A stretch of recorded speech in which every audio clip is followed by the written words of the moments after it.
Somewhere behind the Iron Curtain, a man sits alone in a locked room. In his palm is a camera smaller than your thumb. One by one, he copies a stack of secret papers. A page, a click, a turn of a tiny chain. If they catch him with this, it is enough to have him shot. It was built to disappear. Small enough to vanish inside a closed fist. Quiet enough to forget it is even there. And yet, it was never designed to be a spy's camera at all. It was born as something far more innocent, simply the most beautiful small machine anyone had ever built. So how did a jewel of pure engineering end up at the very heart of the 20th century's secret wars, passed between agents, traders, and the people hunting them? Last time, we met a camera built for everyone. Cheap, cheerful, and meant to be thrown away. This is the story of its exact opposite. A camera built for almost no one. Precious instead of disposable. Secret instead of public. Made not to be seen. And kept for a lifetime instead of a single roll.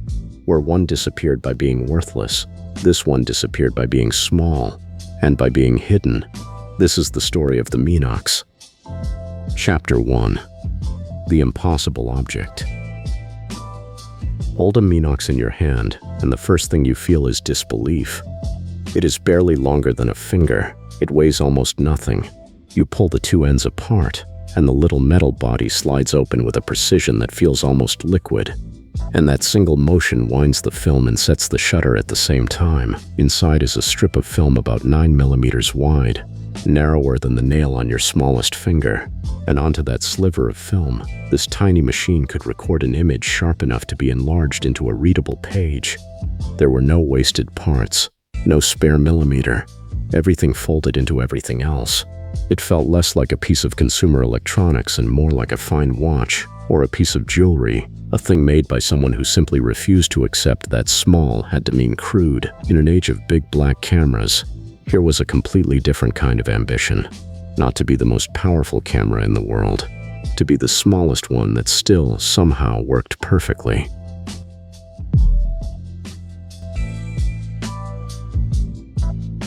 The Minox began not with an army or a spy agency, but with one man's stubborn idea.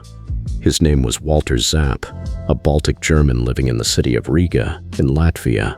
In the early 1930s, Zapp set himself a strange goal, to build a camera so small it could be carried completely unnoticed, and yet good enough to take a serious photograph. His friends thought it was impossible. The camera of that era was a substantial object, a thing of bellows and leather and brass. To shrink one down to the size of a finger and still keep the picture sharp ran against almost everything photography seemed to require. Zapp worked at it for years obsessively, refining the mechanism down to tolerances measured in fractions of a millimeter. And in the late 1930s in Riga, the first Minox was finally made. A polished little ingot of metal that looked less like a camera than a tool from the future. It was not built to spy on anyone. It was built to prove that it could be done at all. What made the Minox more than a novelty was the obsession with precision in every single part. Because it could focus astonishingly close, it came with a small beaded chain you could pull out to exactly the right length. A simple, clever way to measure the distance to a page and get it perfectly sharp. A tiny solution to a tiny camera's hardest problem.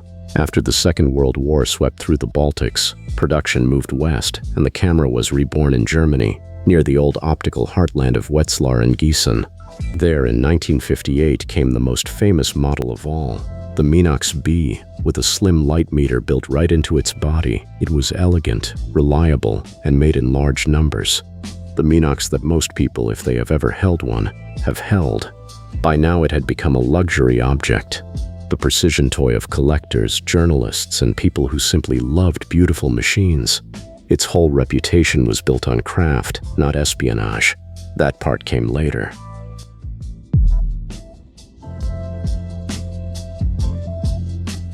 Every quality that made the Minox a marvel also made it perfect for a purpose its maker never intended.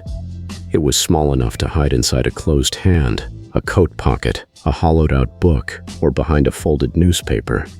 It was silent. It needed no bulky flash, no obvious lens pointed at the world. You could lay your hand flat on a desk and copy a page in seconds. And to anyone across the room, you were simply resting your hands on the table, and it was good. That was the crucial part. Plenty of objects can be made small, but a small camera that takes a blurred, useless picture is just a toy. The Minox could take that sliver of film and turn a secret document into a sharp, readable photograph. One that could be hidden, smuggled, and enlarged on the far side of a border. A camera designed to be unnoticed is, whether anyone planned it or not, a camera designed to be a perfect witness in secret, and the world was about to split into two halves, watching each other across a wall of suspicion. It would come looking for exactly this. There is an uneasy moment in the life of certain inventions. The moment a beautiful idea is noticed by people with very different intentions. Walter Zapp had dreamed of a camera you could carry to a dinner, up a mountain through a quiet afternoon, and never feel its weight. What he had actually built was a camera you could carry past a guard, into a vault, through a checkpoint, and never have it found. He had set out to defeat bulk. He had ended up defeating suspicion. Nothing about the machine itself had to change. The same smallness that delighted a collector reassured a spy. The same silence that made it discreet made it deniable. The same sharp little lens that could capture a child's face could just as easily capture a page of military secrets. It is one of the quiet truths of technology. A tool does not get to choose what it is good for. And a camera built with such care to be invisible was always going to be wanted by people whose whole lives depended on not being seen.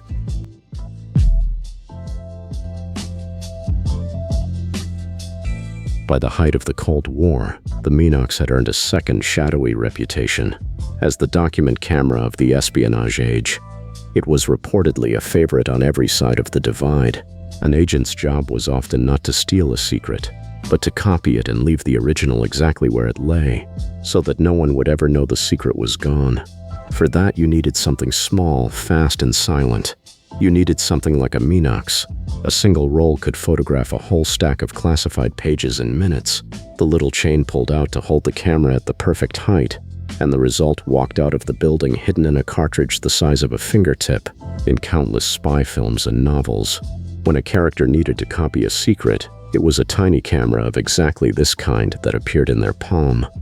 The precision instrument from Riga had quietly become a symbol of secrets taken and of trust betrayed. And it was not only fiction. In one of the most damaging spy cases in American history, a U.S. Navy officer named John Walker ran a ring that sold his country's secrets for nearly 2 decades. Among the tools reportedly used to photograph that classified material was a small camera of exactly this kind. This is where the story turns genuinely dark. The same qualities we admired a moment ago, the smallness, the silence, the sharpness, were in the wrong hands the very things that let one man betray thousands of his own colleagues and put real lives at risk, page by quiet page. A camera cannot be guilty of anything, but it can be present. And a camera like this was present, again and again, in rooms where trust itself was being quietly photographed and sold. The most beautiful small machine anyone had ever built had become, for a time, one of the most dangerous objects you could be caught holding.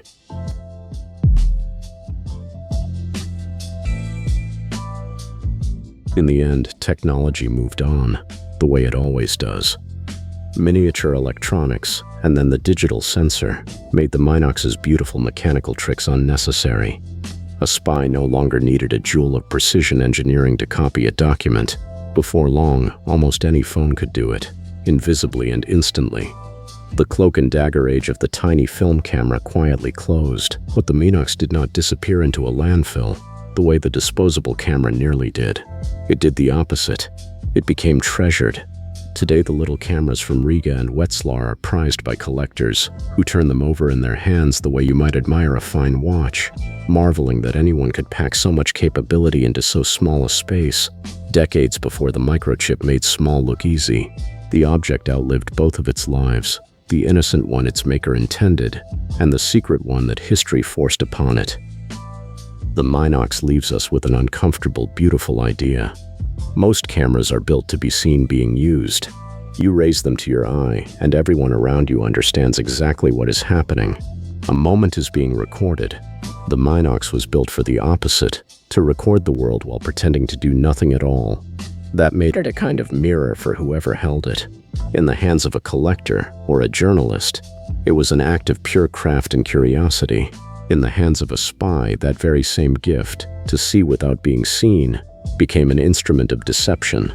The genius and the danger were never two separate things. They were the same single quality, pointing in two directions.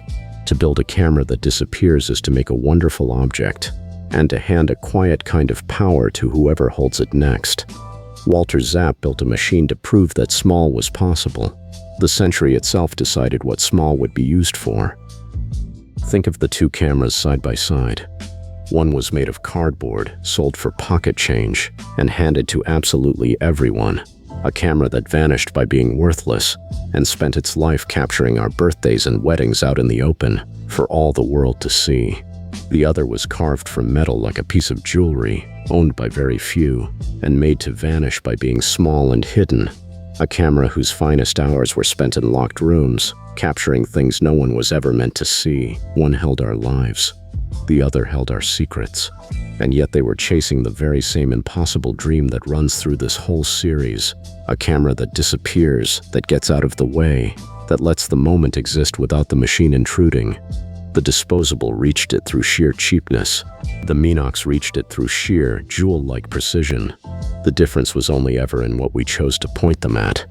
A camera, in the end, is never more, and never less than the human being holding it. If you made it this far, subscribe. We tell the stories behind the cameras that changed everything, the obsessions, the gambles, the quiet rebellions, and the people who refused to accept the way things were. Next time, a camera that was the exact opposite of a secret, huge, loud, and impossible to hide. The one that shoved its way into every crime scene and every front page of its age, firing a flashbulb the size of a fist.